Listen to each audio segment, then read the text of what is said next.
Pambihirang mensahe ni Daniel Padilla para sa bagong partner ni Catherine Bernardo. Tuluyan ng ibinunya, isang malakas na pambansang katahimikan ang gumulantang sa buong industriya ng Philippine showbiz matapos pumutok ang balita tungkol sa naging reaksyon ng tinaguri ang Supreme Idol na si Daniel Padilla sa pagbabalik telebisyon ng kanyang dating kasintahan na si Catherine Bernardo.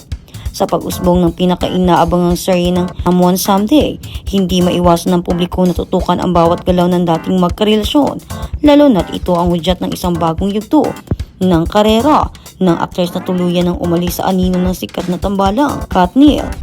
Ang inaasahang pananahimik ng aktor ay nauwi sa isang controversial at madamdaming mensahe na tuluyang nagpaluwa at nagpaisip sa milyon-milyong taga-subaybay kung ito nga ba ay tanda ng tuluyang pagpapalaya o isang mapait na pagtanggap sa matapang na katotohanan. Sa gitna ng mainit na espekulasyon, isang pahayag ang yumanig sa mga tagahanga nang iparating umanong Daniel Padilla ang taos-pusong pagbati sa dating minamahal. Ang mga katagang "Congratulations, Kat" ay tila isang matalim na patalim na bumaon sa puso ng mga umaasang magkakabalikan pa ang dalawa. Ngunit isa ring malinaw na manifestasyon ng matinding profesionalismo at paggalang.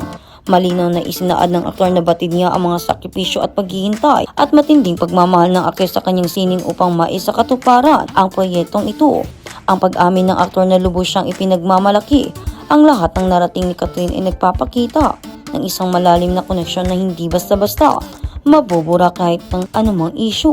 Isang pagpapatunay na ang tagumpay ng isang dating karelasyon ay hindi kailanman dapat ituring na kompetisyon, kundi isang selebrasyon ng husay at walang katapat na dedikasyon. Ngunit ang pinakamalaking pasabog na nagtulak sa mga usap-usapan sa rurok nito ay ang katotohanan ang proyektong ito ay pagbibidahan ni Catherine kasama ang isang hindi inaasahang bagong makakatambal na si James Reid bilang karakter na nagngangalang Billy sa seryeng One Someday. Papasok ang aktres sa isang panibagong mundo na pinalilibutan ng kanyang mga tunay na kaibigan. Likod ng kamera, ang pagtanggap ni Daniel sa katotohanan ito ay lumika ng isang nakakabinging katanungan sa isipan ng marami ukol sa kung paano tatanggapin ng aktor ang makita ang babaeng minahal niya ng higit sa isang dekada na bumubuo ng bagong kimika sa ibang sikat na leading man. Ang kanyang simpleng pag-asa na maging matagumpay ang proyekto at makapaghatid ng magandang kwento sa mga manunood ay isang tahimik na pagsuporta na nag-iwan ng matinding marka sa kasaysayan ng Philippine entertainment. Ang kaganapang ito ay hindi lamang isang simpleng palitan ng mensahe,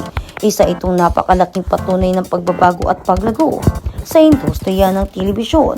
Ipinapakita nito na ang mga bituin ay may kakayahangang bumangon, tumayo sa sariling mga paa at patuloy na magbibigay inspirasyon na matinding paghihiwalay sa kabila ng kanilang inspirasyon. Sa huli ang nakakagimbal ngunit puno ng respeto ang mensahe ni Daniel, nagtatakda ng isang bagong pamantayan sa paghawak ng mga personal na issue sa harap ng publiko. Ito ay isang malakas na paalala sa buong bansa na sa likod ng mga nakakabulag na ilaw ng kamera at mainit na kontrobersya, nananatili ang professional at respeto sa sining ng bawat isa at ang pagsuporta sa patuloy na paglipad ng dating minamahal patungo sa mga bagong hamon. Kahit pa manghulugan ito ng tuluyang pagbuo ng kani-kanilang mundo ay hindi nagiging basihan at hadlang upang isuporta pa rin nila ang isa't isa kahit pa sa kaakibat ng kanilang paghiwalay. Dahil bago pa sila maging magkasintahan, naging magkaibigan at magkapartner muna sila sa industriya, sina Catherine Bernardo at Daniel Padilla.